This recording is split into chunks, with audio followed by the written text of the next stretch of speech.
It's 3 in the morning, dark, cold, northern Florida, and there are hundreds of people standing outside a prison, not to protest, not to pray, to party. People are singing, laughing. Someone brought a portable grill, t-shirts everywhere reading "Burn, Bundy, burn." Parents lifted their kids onto their shoulders so they could see better. A man walked through the crowd selling electric chair lapel pins, and people were buying them. One guy held up a bedsheet he'd written on himself. It said, "I like my Ted well done." This is January 24th, 1989, and in about 2 hours, a man is going to die inside that prison, and the entire country cannot wait. Now here's the part that should stop you cold. That man, the one they're all out here cheering for, used to answer phones at a suicide hotline. He talked people back from the edge. He was so good at it that his colleague said she trusted him completely, that he was kind, gentle, that he walked her to her car every night to keep her safe. That same man worked for a sitting governor, got into law school on the back of a recommendation letter from a Republican Party chairman who called him, and I'm quoting, smart, aggressive, and a believer in the system.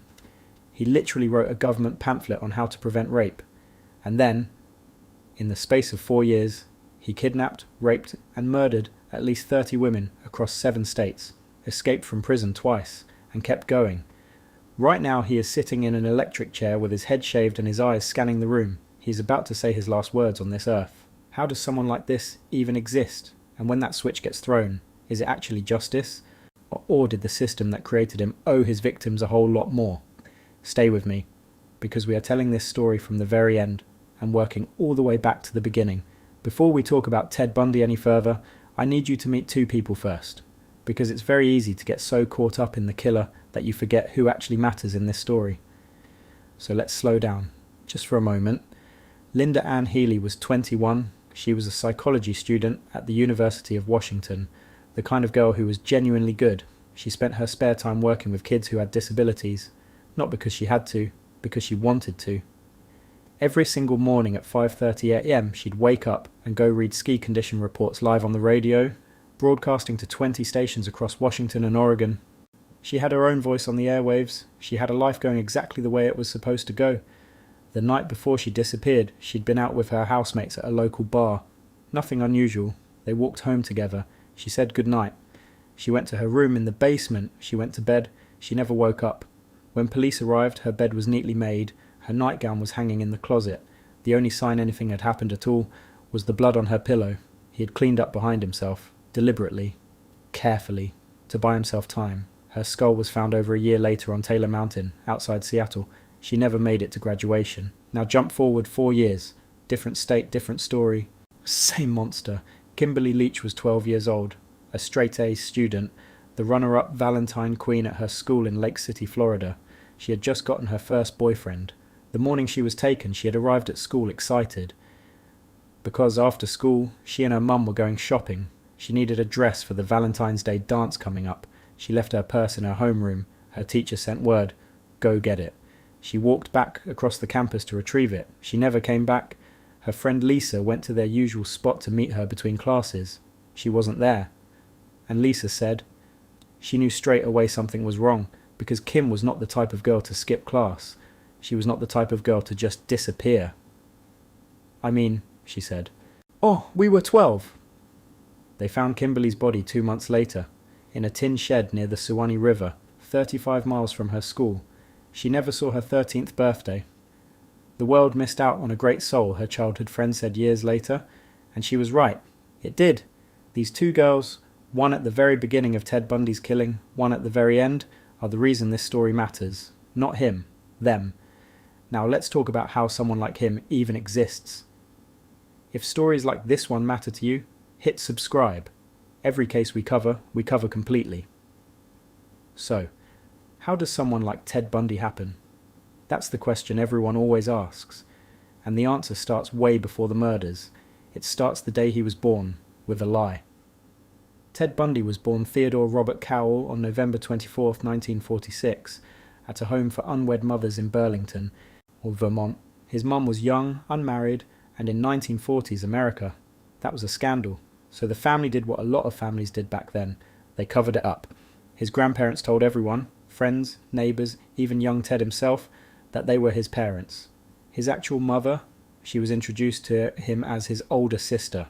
He grew up inside a lie. And when he eventually found out the truth, some accounts say a cousin shoved his birth certificate in his face and called him a bastard. He was devastated, full of resentment, couldn't be consoled. Nobody ever properly explained it to him. Nobody sat him down. He expressed a lifelong resentment toward his mother for never telling him the truth, and for leaving him to discover it by himself.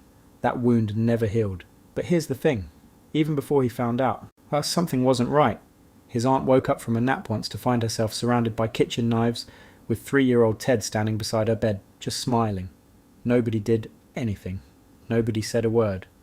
A childhood neighbour described him as a mean-spirited kid who liked to inflict pain, suffering and fear.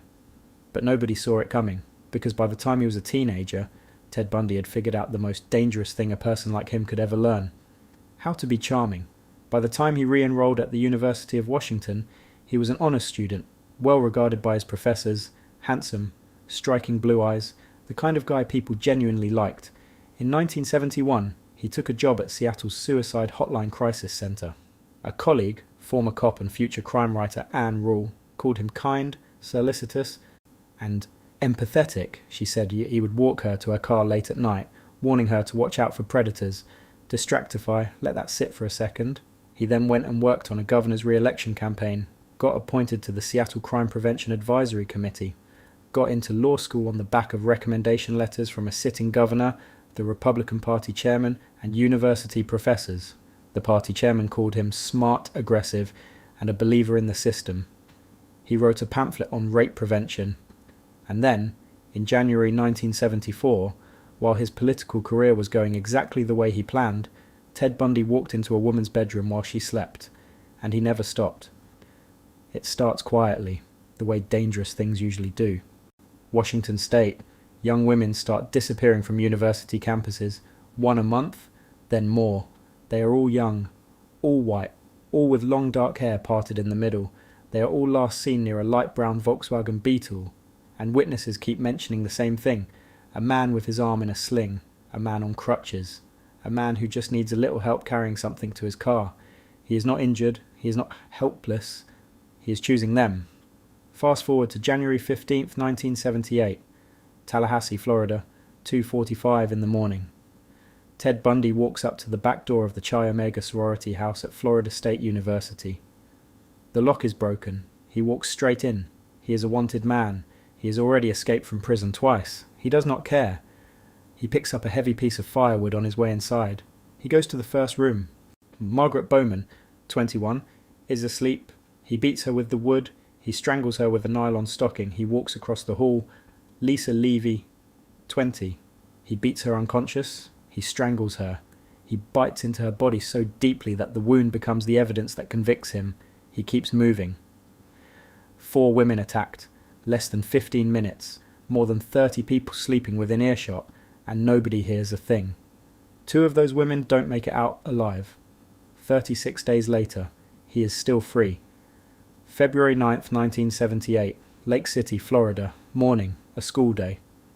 12-year-old Kimberly Leach is sent back to her homeroom to pick up a purse she forgot. She never returns to class. A witness sees a man leading a young girl toward a white van.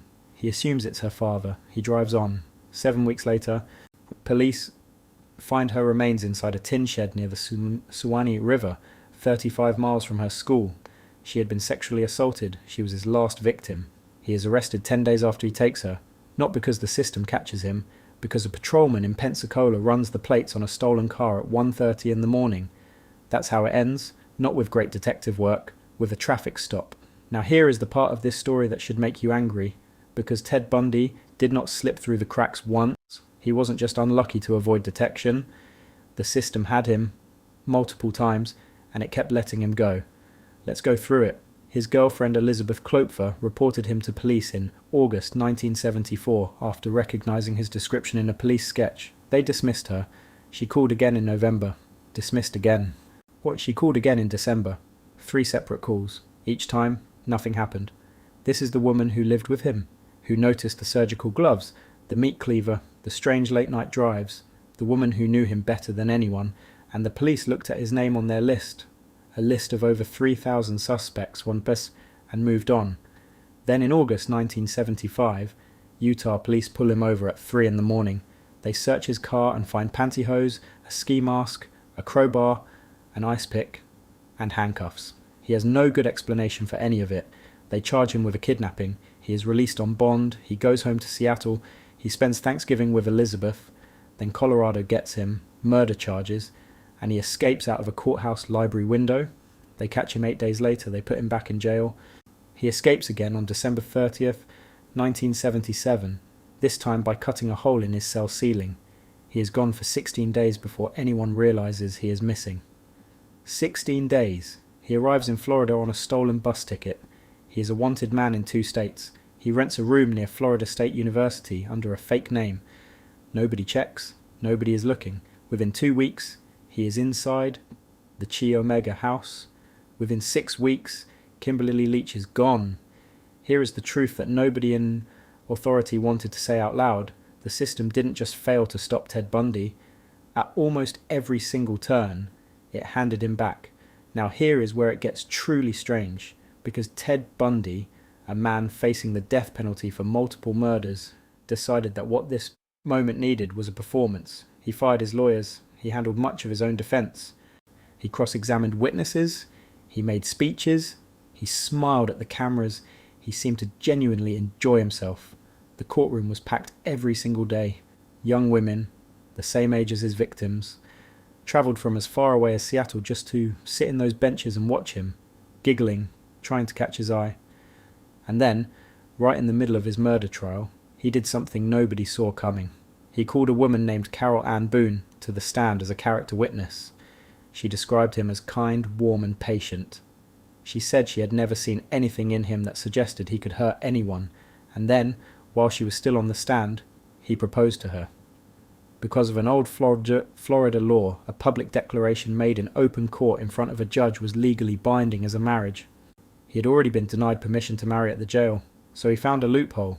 He called her to the stand, he questioned her, and then he asked her to be his wife. In front of the jury that was about to sentence him to death, she said yes. He said, "I do want to marry you." Just like that, in the middle of a murder trial, they were husband and wife. A few hours later, that same jury recommended the death penalty. He received 3 death sentences in total. He spent 10 years filing appeals, using every legal trick a law degree and political connections could offer. The Supreme Court declined to get involved. It still wasn't enough. Then Judge Edward Cowart looked him dead in the eye after sentencing and said, "It's a tragedy for this court to see such a waste of humanity. Take care of yourself, young man." 10 years of delays, 10 more years of Ted Bundy controlling the story. But January 24th, 1989 was coming, and no amount of charm was going to stop it. The night before he dies, Ted Bundy is still talking. Investigators sit with him for hours. He names locations. He describes details nobody else alive could possibly know. He is crying at points, confessing, not because he feels sorry, but because every word he says is another minute he is still breathing. At one point he tells Hagmaier, "I'm going to take you inside a murder. I'm going to take you where no policeman has ever gone before." And then the night ends, 5:30 a.m. The wake-up call comes. They bring him his last meal, steak, eggs, hash browns and toast. He had declined to choose anything himself, so they gave him the standard. He didn't touch any of it. He called his mother Louise twice the night before to say goodbye. At the end of the second call, she told him, "You'll always be my precious son." Outside the prison, about 300 people have gathered under a full moon, signs reading "Burn, Bundy, burn." Roast in peace.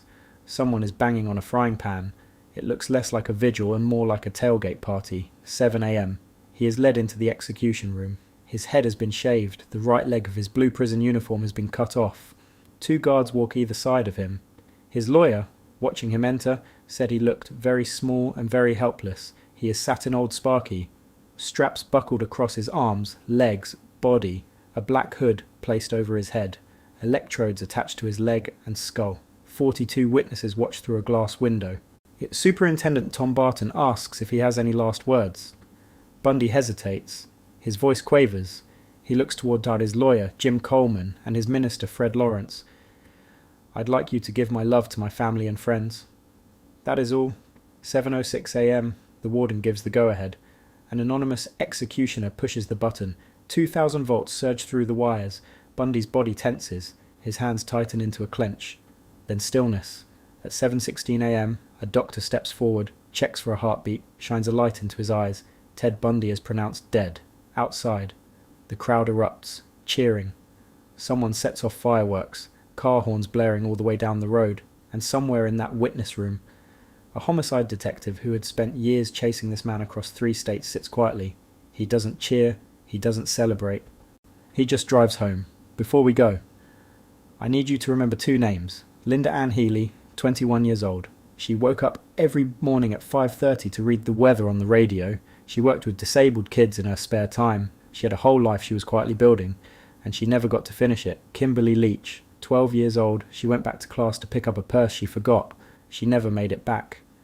She never saw her 13th birthday. She never got to go to that Valentine's Day dance. Between those 2 girls and the 28 others whose names Ted Bundy carried with him to that electric chair were daughters, sisters, students, friends, people with actual plans for their lives. Ted Bundy had everything the system could give a person: education, political connections, a law degree, charm, second chances that nobody gave those women. He used every single bit of it to stay alive longer than any of his victims ever could. The chair finally came for him on January 24th, 1989, 10 years after his first death sentence. So here's the question I want to leave you with, and I genuinely want to know what you think. Was that justice? Or did every appeal, every interview, every camera pointed at his face? Did all of that give Ted Bundy exactly what he always wanted?